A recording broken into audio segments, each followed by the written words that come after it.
ఏంటి నందిగం సురేష్ చుట్టూ అన్ని చుట్టుకుపోతున్నాయా? ఆయన చిక్కుకుపోతున్నారా కేసుల్లో?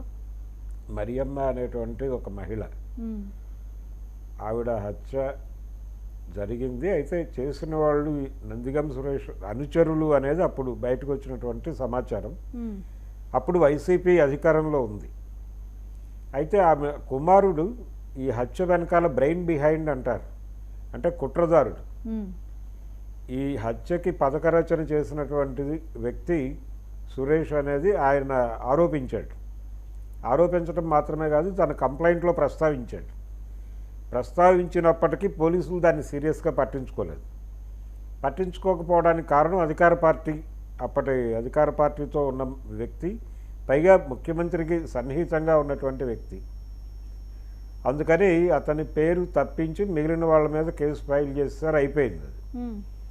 ఇప్పుడు ఆ కేసుని తవ్వి తీసి